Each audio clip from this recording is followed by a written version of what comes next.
What's going on, everyone? Welcome back to another FPL video. My name is Mo, and today I'll be going through my transfer plans for Game Week 7.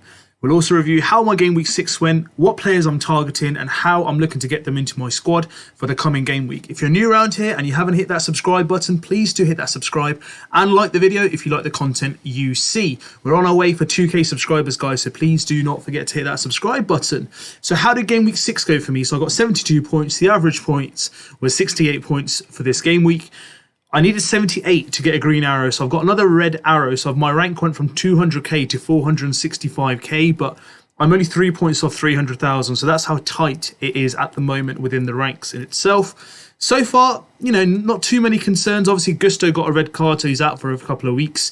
Chilwell hasn't started for the last 2 game weeks, so we'll get into all that, which players have done well, and who I'm looking to target and bring into my squad. So let's look at target number 1. Kieran Trippier, so one of the most highest transferred players at the moment that are coming into squads for FPL managers as we speak. So he did fantastically well, 3 assists, bonus points, got 18 points with a clean sheet. Let's look at the fixtures coming up for Newcastle as well. So Burnley at home, a very enticing fixture. Then they've got West Ham away, Crystal Palace at home, Wolverhampton away, Arsenal at home. It's a difficult fixture, but they are at St James's Park.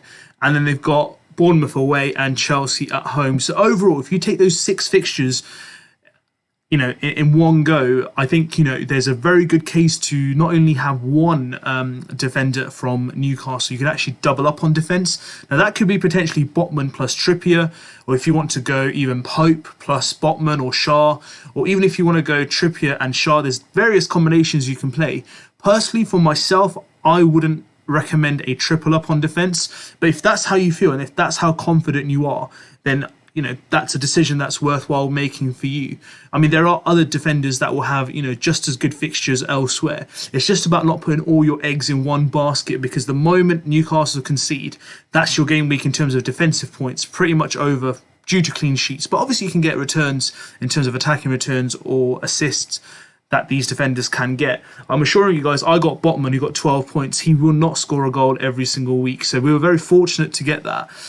They got 8 goals. So, by law of averages, there was going to be some players that are going to score who don't score on a general basis. But overall, Kieran Trippier does seem, a really good solid pick. 6.5 mil is a lot of investment. Considering at this time we want to own Haaland, we want to get in Son, Saka, Maddison, Salah, people want to obviously get rid of like Manchester United assets at the moment. So Bruno Fernandes, Rashford. It's about getting the budget right and who we want to get in and how much we want to spend on that player. For me, it's a stretch too far to get Trippier in. I have considered it, but just at 6.5 mil, I see value elsewhere where, for example, for 2 million less, I know the attacking returns are not as significant, but there's no guarantees he'll get those every single week. There's no reason why he can't, but I just think from the 2 million aspect, I think I can utilise that elsewhere. Plus, in my squad setup, I do already have Mo Salah, so it makes it more difficult for me to obtain Trippier, whereas other managers who don't own Salah have that luxurious budget of, $1.5 million, 2 mil to upgrade their defenders as we speak. So for me, I'm not going to be going down the double up of Newcastle, although I will be keeping a close eye on them. The Burnley game at home does seem very, very enticing. So if they get a clean sheet and you've doubled up on them, it's going to be a good game week for you guys. So we'll just have to wait and see. But Trippier does offer great value. There's also one other thing that might be a kind of like, something that might put you off Trippier. They've signed Livramento as a kind of backup, so they could go for a bit more rotation. He might not get played the whole 90. There's obviously Champions League and other cup competitions they're playing in as well. So Trippier is a good shout, but we just want to know that is his minutes going to be managed. He is injury prone. Last season was probably one of the only seasons he's gone injury free, so that's a good sign. But overall, I think his workload will be managed effectively by Eddie Howe. But now is pretty much a good time to get him in. Obviously, we've missed the haul that he got last game week, but always a great player, and we look forward to seeing more from him. At number 2, my number 1 target, personally, who I'm looking to bring in to my squad is Son. So this week, it was a bit more of a analytical view of how Spurs line up and where Son plays. The fact that he went off on 77 minutes doesn't concern me whatsoever. I'm glad because I know he's already playing like one game a week besides the kind of like top competitions. But the thing about Spurs that I do like is they'll keep their players fresh. He's got 70 minutes to go out and, play his best. He's playing up front. So Richarlison is going to be coming on. Does that mean he'll get benched? I wouldn't think so. He's the club captain and not that many games are being played. He might move out to the left, but the fact that he's playing, pretty much up front, he's got 5 goals already this season and he scored against Arsenal twice and they were fantastic goals, and I do want a piece of that Spurs attacking lineup. Looking at those fixtures coming in, despite Liverpool, they got a home fixture. Liverpool will play a high line just like Arsenal, so for me, I think that suits Son rather than someone like Sheffield United who have like 8 to 10 players behind the ball. It's harder for players like Son to really pull off what they're good at, which is hitting them on the break. Whereas Arsenal played that high line, gave him the space, and he ran at them. The same is going to happen with Liverpool because they're going to commit men forward.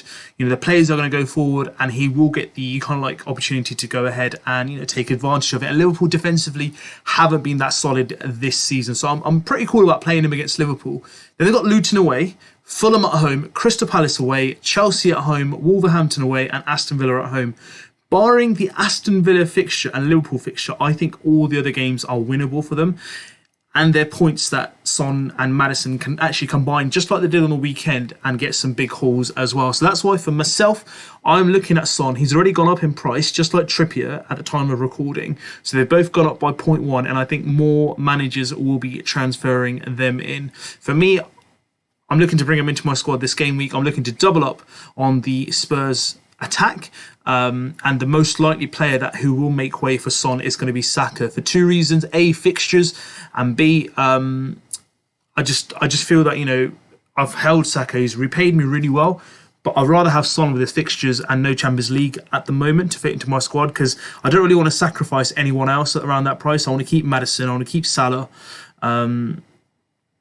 and the only other way I can get him in is taking out Saka to bring in Son. So that's the plan for me in this game week. So Son looks the most likely to come into my midfield for Saka. Last but not least, I have to talk about Mo Salah again. Mr. Reliable again returned. He's returned in every single game he's played this season. Just as many attacks as in goals. So he's more of a balance this year than just goals in itself. But hey, it doesn't matter because Darwin Núñez could have got another couple of goals if he had his shooting boots on, and Salah could have had easily a couple of more returns. In terms of fixtures, the next 2 do seem tough for Liverpool. So they've got Tottenham away, and then they've got Brighton away as well. So 2 tough games, and then they've got Everton, Nottingham Forest, Luton in that 3-block period. And that's where I'm looking to captain Haaland for those 3 game weeks. And then they've got Brentford at home and Man City away. So a mixture of fixtures, but I believe that there are returns again for him. It's not a defender that I've got in, but I think Mo Salah is going to be someone who's very popular in game week 9 after the international break where Everton come in. Liverpool tend to start slow after any kind of international breaks from the Premier League, but he's just that much of a good player that I've owned him all season, and I don't think I'll be getting rid of him anytime soon. Yes, he's 12.5 mil. Yes, it's a lot of money, but do you know what? He's value for his money because he gives you those returns. Now, I'd rather know that I've got someone like Mo Salah who's on penalties, who likes to make the forward runs, he's got good fixtures coming up. So for me personally, I believe he's a good pick to have. If you're looking to play a wild card, a lot of managers have been tempted last week, even this week, specifically to play the wild card to get the Newcastle players in. If you're playing that wild card and now's the time for you, I think the best thing for you to do moving forward is to get Mo Salah into your squad as soon as possible. He's a good captaincy option for game week 9 onwards, where I think the games that Haaland has in those weeks is Manchester United, Brighton and Bournemouth. They're all good fixtures as well, don't get me wrong, but looking at those 2 home fixtures against Everton and Forest, and then you've got Luton away, I just can't see myself not captaining Mo Salah in that game week. So if you are looking to play a wild card, guys, or you just want to bring in Salah, it might be a good time to do it now if that is the case. So as the team stands, this is what it looks like at the moment. More than likely, what we're going to do is I'll show you guys how I look in terms of my fantasy team. So this is what it looks like at the moment. So I brought in Chilwell for Gusto, who's been suspended, and Udogie is on the bench as the first sub. Eze remains at the moment. I might get rid of him in a couple of game weeks, but I want to keep him until at least the Nottingham Forest game that he has in 2 game weeks times. Saka's more likely to go for Son, and the rest of the team actually just looks pretty okay, to be fair. I'm not too concerned. Good fixtures, and I think we can do well in this game week coming forward. So that's all from me, guys. That's my transfer plans. I've only got one transfer this week for free, and I'm not taking a hit after 2 weeks. I've taken hits back to back. But I think, this will be a good attempt for me to get back with the players that I want from the teams that I'm targeting, and we'll take it from there. So that's all from me. Let me know what your thoughts are. Which players are you bringing in? Who have you brought in? Have I talked about the players that you are looking at, or have I not talked about the players that you're looking at? Please let me know. Hit that subscribe button, guys. Let's go on to our journey to 2K subscribers, and please hit that like button too if you like the content you see and you would like to see more. Have a good one. It's been a pleasure. Take care, and I'll be back with some more content.